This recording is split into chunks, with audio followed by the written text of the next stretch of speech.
Hello दोस्तों, आज हम सीटीईटी के तैयारी के बारे में समझेंगे और आज हम बाल विकास के सिद्धांत जो प्रिंसिपल ऑफ डेवलपमेंट चिल्ड्रन के बारे में हम पढ़ेंगे।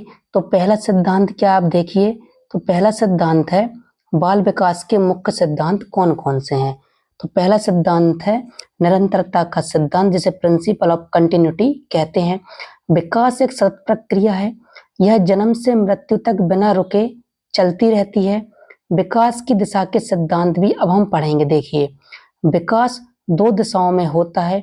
मस्तिष्को दो मुखी सिद्धांत, जिसे सिर से पैर की ओर और समीपस्थ दूर सिद्धांत होता है, जो केंद्र से बाहर की ओर होता है। देखो, जो मस्तिष्को दो मुखी सिद्धांत होता है, यह सिर से पैर की ओर विकास होता है, यानी पहले सिर का विकास होता है और लास्ट में पैर का विकास होता है। और जो समीपस्थ दूरस्थ सिद्धांत है, यह केंद्र से बाहर की ओर होता है, यानी पहले आपके केंद्र का विकास होगा, फिर आपके बाहर का विकास होगा। और देखिए, और क्या है, सामान्य से विशेष की ओर क्या है, जनरल टू स्पेसिफिक। बच्चा पहले सामान्य गतिविधियां सीखता है, फिर विशेष कौशलों का विकास करता है। तो देखिए, पहले बच्चा क्या करता है, बैठना सीखता है, फिर बच्चा घुटने के बल चलना सीखता है, फिर बच्चा खड़ा होना सीखता है, फिर बच्चा पैरों के बल चलना सीखता है। तो पहले बच्चा अपने पूरे हाथों को हिलाता है, उसके बाद वह उंगलियों को हिलाना शुरू करता है। और देखिए क्या है, विकास का व्यक्तिगत भिन्नता का सिद्धांत। प्रत्येक बच्चे का विकास जो दर होती है और जो मार्ग होता है, जो क्षमताएं होती हैं, अलग अलग होती हैं। यानी हर बच्चे के विकास की दर अलग होगी, उसकी क्षमताएं भी अलग होंगी। जैसे अंतर संबंध का सिद्धांत, जिसे प्रिंसिपल ऑफ म्यूचुअल इंटरलेशन कहते हैं। देखिए क्या कहता है, शारीरिक, मानसिक और सामाजिक और संवेगात्मक विकास आपस में जुड़े रहते हैं, इनका आपस में प्रभाव पड़ता है। अब अवधियों के अनुसार विकास, डेवलपमेंट ऑफ स्टेज, विकास अलग अलग अवस्थाओं जैसे शैशवावस्था, बाल्यावस्था, किशोर अवस्था में धीरे धीरे और क्रमबद्ध होता है। और देखिए क्या है, मातृत्व और अधिगम संयुक्त परिणाम, म्यूचुअलाइजेशन एंड लर्निंग, विकास परिपक्वता, यानी जिसे विकास की परिपक्वता कहते हैं, जिसे मैच्योरिटी कहते हैं, और अधिगम जिसे लर्निंग, दोनों का परिणाम होता है विकास। अब भविष्यवाणी का सिद्धांत, विकास की चरणबद्ध प्रक्रिया, उसकी भविष्यवाणी की जा सकती है। यानी जो बच्चा विकास करता है, जब आप उसके विकास को देखेंगे तो आपकी भविष्यवाणी आप कर सकते हैं कि बच्चा आगे जाके क्या बनेगा और किस प्रकार की गतिविधियां वह कर पाएगा। देखो, जो विकास की गति होती है वह अलग अलग होती है, यह बात भी आप याद रखिएगा। और देखिए, विकास की गति सभी बच्चों में एक जैसी नहीं होती है, यह वर्तुलाकार और ऊपर नीचे हो सकती है। यानी जो विकास होता है वो वर्तुलाकार भी होता है और वेरिएबल भी होता है। और देखिए, और इसमें किस प्रकार की चीजें पूछी गई हैं। अब वंशानुक्रम और पर्यावरण दोनों विकास को प्रभावित करते हैं। यानी जो वंशानुक्रम होता है और पर्यावरण होता है, उसका यह गुणनफल ही विकास होता है। जागरूकता, अनुकरण, प्रोत्साहन विकास में क्या होते हैं, सहायक होते हैं। अब सामाजिकरण की प्रक्रिया, परिवार, अध्यापक और साथियों का महत्व सामाजिकरण की प्रक्रिया में होता है। बाल विकास में कई प्रमुख कारकों का प्रभाव पड़ता है, जिनका विस्तार से विवरण नीचे दिया गया है। देखिए, अब अनुवांशिक कारक, माता पिता से मिले जीन बच्चों के शारीरिक, मानसिक और संज्ञानात्मक विकास की आधारशिला रखते हैं। इसमें शारीरिक संरचना, त्वचा का रंग, प्रतिभा, बुद्धिमत्ता आदि शामिल होती है। देखिए, यदि आपके माता पिता की हाइट लंबी है तो बच्चे की हाइट भी लंबी होगी। यदि बच्चे के माता पिता छोटे हैं, यानी हाइट में छोटे हैं, तो मैक्सिमम चांस है कि बच्चे की हाइट भी छोटी होगी।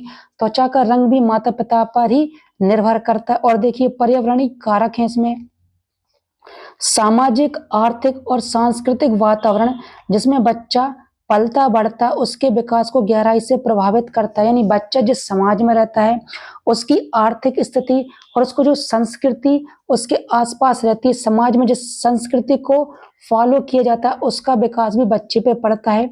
इसमें परिवार, स्कूल, समाज, मित्र और आर्थिक स्थिति आती है। अब देखिए, बच्चे के विकास में पोषण भी बहुत ही महत्वपूर्ण होता है। संतुलित और पौष्टिक आहार बच्चों के शारीरिक एवं मानसिक विकास के लिए अति आवश्यक होते हैं। कुपोषण या खराब आहार विकास में बाधा उत्पन्न कर सकते हैं। देखिए, बच्चे को आप जितना अच्छा खाना देंगे, बच्चे का विकास उतना ज्यादा होगा। यदि आप बच्चे को खाना कम देंगे, उसमें विटामिन प्रोटीन्स की मात्रा कम होगी, तो निर्भर है कि बच्चा कुपोषित होगा, जिससे उसके मस्तिष्क पर और उसके शरीर पर प्रभाव पड़ेगा। अब देखिए, स्वास्थ्य, कहने का तात्पर्य हेल्थ, बच्चे का शारीरिक स्वास्थ्य, रोगों से बचाव और समय पर टीकाकरण आदि उसका उत्तम विकास सुनिश्चित करते हैं। बिल्कुल सही। बच्चे का शारीरिक स्वास्थ्य जितना अच्छा होगा और बच्चा रोगों से जितना बचेगा, उसका टीकाकरण जितना ज्यादा होगा। यानी आप जानते हैं कि जब बच्चा पैदा होता है तो बच्चा जैसे जैसे बड़ा होता है, उसे अलग अलग आयु में उसको अलग अलग टीकाकरण दिया जाता है। क्यों दिया जाता है? जिससे बच्चा आसानी से और सफलतापूर्वक विकास कर सके। अब देखिए, सामाजिक और सांस्कृतिक कारक, परिवार का आकार, सामाजिक संबंध, सांस्कृतिक परंपराएं व रीति रिवाजी बच्चे के सोचने समझने के तरीके को प्रभावित करते हैं। बिल्कुल सही बात है ये। देखिए, परिवार का आकार जैसा होगा, बच्चे का विकास भी वैसा ही होगा। उसके जैसे सामाजिक संबंध होंगे, बच्चे का विकास भी वैसा ही होगा। साथ ही वह जिन संस्कृति को फॉलो करता है, जिन रीति रिवाजों को फॉलो करता है, इससे बच्चे की सोचने की समझने की क्षमता बढ़ती है या फिर घटती है। और देखिए, सीखने के अवसर, बच्चे को मिलने वाली शिक्षा, खेलकूद, शौक, किताबें और विभिन्न अनुभव उसके सर्वांगीण विकास में योगदान देते हैं। बिल्कुल सही। बच्चे की शिक्षा जितनी अच्छी होगी, बच्चा जितनी फिजिकली एक्टिविटी करेगा, बच्चे के शौक यानी उसकी जिसमें रुचि हो वह कार्य करता है, और वह जितनी ज्यादा किताबें पढ़ता है, यानी आप उसे किताबी कीड़ा बनाने की कोशिश मत करें। एक तो बात यह रखें, आप उसे लोगों से घुलने मिलने दें, उसे अन्य क्रियाकलाप करने दें, जैसे कि उसको स्पोर्ट्स, यदि खेलने में रुचि तो स्पोर्ट्स खेलने दें। यदि उसकी शतरंज में रुचि है, बैडमिंटन में रुचि है या किताबों को पढ़ने में रुचि है, तो उसमें उसकी आपको क्या करनी है? सहायता करनी है। अब देखिए, आर्थिक स्थिति भी इसमें शामिल है।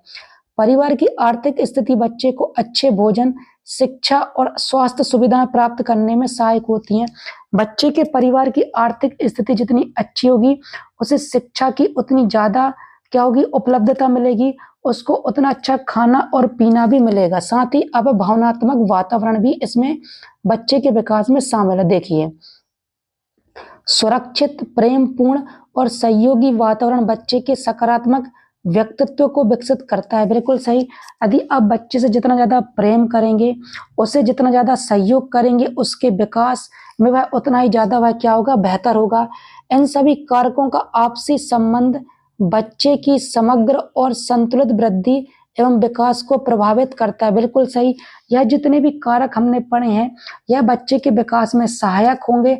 यदि इस प्रकार के यदि सुविधाएं बच्चे को नहीं मिलती हैं, तो उसका विकास कमजोर हो जाता है और वह विकास की प्रक्रिया से दूर हो जाता है। और देखिए, पर्यावरणीय कारकों का बाल विकास से गहरा संबंध है, क्योंकि बच्चे का शारीरिक, मानसिक, सामाजिक और संज्ञानात्मक विकास मुख्यतः उनके परिवेश और उसमें मिलने वाले अनुभवों पर निर्भर करता है।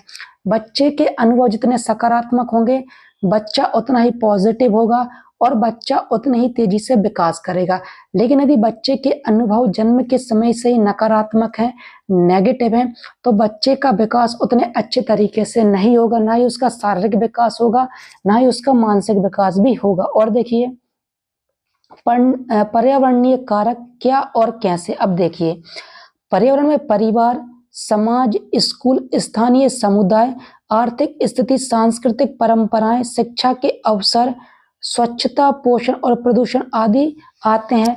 यदि बच्चे का समाज अच्छा होगा, स्कूल अच्छा होगा और उसके पड़ोसी अच्छे होंगे, उसकी आर्थिक स्थिति अच्छी होगी, उसकी सांस्कृतिक परंपराएं अच्छी होंगी, उसे शिक्षा के यदि बेहतर अवसर मिलेंगे, यदि उसके आसपास जहां वह रहता है वहां स्वच्छता है, उसको अच्छा खाना मिलता है और वह प्रदूषण से दूर रहता है, तो बच्चे का विकास बहुत ही तीव्र गति से होगा और इसका नकारात्मक भी उतना ही सही है। और देखिए, स्वस्थ और सकारात्मक वातावरण बच्चे को सीखने, समझने, आत्मविश्वास बढ़ाने और योग्यताओं के विकास में सहयोग करता है। देखिए, बच्चे का स्वास्थ्य जितना अच्छा होगा और बच्चे को जितना सांस्कृतिक पोषण मिलेगा, सकारात्मक पोषण मिलेगा, बच्चे का विकास उतने तेजी से ही होगा। लेकिन नकारात्मक और विषाक्त वातावरण जैसे गरीबी, अशिक्षा, हिंसा, प्रदूषण, अपर्याप्त पोषण आदि बच्चों के सर्वांगीण विकास को बाधित करते हैं। देखिए, यदि बच्चे का विकास करना है तो उसे सकारात्मक माहौल दीजिए, सकारात्मक पोषण दीजिए, सकारात्मक आप उसको स्वास्थ्य सेवाएं उपलब्ध कराइए। यदि आप उसको नकारात्मक चीजें उपलब्ध कराएंगे तो बच्चे का विकास तेजी से नहीं होगा। और देखिए, और संबंध क्या है, यूरी बोनफ्रेन बैनर का पर्यावरणीय प्रणाली सिद्धांत बताता है कि बच्चा कई स्तर के वातावरण जैसे माइक्रो सिस्टम, मेसो सिस्टम, एक्सो सिस्टम और मैक्रो सिस्टम से प्रभावित होता है, जिसमें परिवार से लेकर व्यापक सामाजिक आर्थिक नीतियां भी शामिल होती हैं। और देखिए क्या है, अब पर्यावरण कारक अनुवांशिक जैविक कारकों के साथ मिलकर बच्चे के व्यवहार और क्षमताओं को आकार देते हैं। जैसे पोषण की सही उपलब्धता से ही अनुवांशिक क्षमता पूर्ण विकसित हो सकती है। देखिए, बच्चे के विकास के लिए पोषण सबसे जरूरी है। यदि उसे जरूरी विटामिन या प्रोटीन नहीं देंगे तो उसका शारीरिक विकास नहीं होगा, ना ही उसका मानसिक विकास होगा। यदि आप बच्चे को शुरू से ही टीकाकरण करवाते हैं, बच्चे को अच्छा खाना पीना देते हैं और उसको पोषण की सभी सुख सुविधाएं देते हैं तो बच्चा तेजी से क्या करेगा, विकास करेगा। और देखिए, सामाजिक, भावनात्मक और संज्ञानात्मक प्रतिभा का निर्माण भी उस सामाजिक सांस्कृतिक वातावरण पर निर्भर है जिसमें बच्चा बड़ा होता है। देखिए, यदि बच्चे का सामाजिक आजू बाजू के आस पड़ोस अच्छा है, जिस समाज में वह रहता है वह अच्छा है, तो उसका विकास पॉजिटिव होगा। यदि उसका सांस्कृतिक वातावरण साथ ही सामाजिक वातावरण नकारात्मक है, दूषित है, तो बच्चे का सामाजिक विकास तेजी से नहीं होगा। और देखिए, इस प्रकार पर्यावरणीय कारक न केवल बच्चे के विकास को दिशा, गति और आयाम प्रदान करते हैं, बल्कि उसकी क्षमताओं, अभिरुचियों और व्यक्तित्व का निर्माण भी करते हैं। देखिए, यदि बच्चे को सकारात्मक माहौल मिलेगा, सकारात्मक पर्यावरण मिलेगा, साथ ही सकारात्मक दिशा मिलेगी, गति मिलेगी, तो बच्चे का विकास होगा। और यदि नकारात्मकता मिलेगी तो बच्चे का विकास नहीं होगा। बाल विकास में पोषण की अत्यंत महत्वपूर्ण भूमिका होती है, क्योंकि यह बच्चे के शारीरिक, मानसिक और संज्ञानात्मक प्रगति का आधार होते हैं। देखिए, पोषण बच्चे के विकास के लिए बहुत जरूरी है। यदि उसे अच्छा पोषण नहीं मिलेगा तो बच्चे का विकास भी अच्छा नहीं हो पाएगा। तो दोस्तों, आपको वीडियो कैसा लगा कमेंट बॉक्स में जरूर बताएं। मैंने क्या गलती की वही बताएं, और मैं अपने पढ़ाने में और क्या तरीके अपनाऊं और क्या सुधार करूं जिससे मैं अपने पढ़ाई को और अच्छा कर सकूं।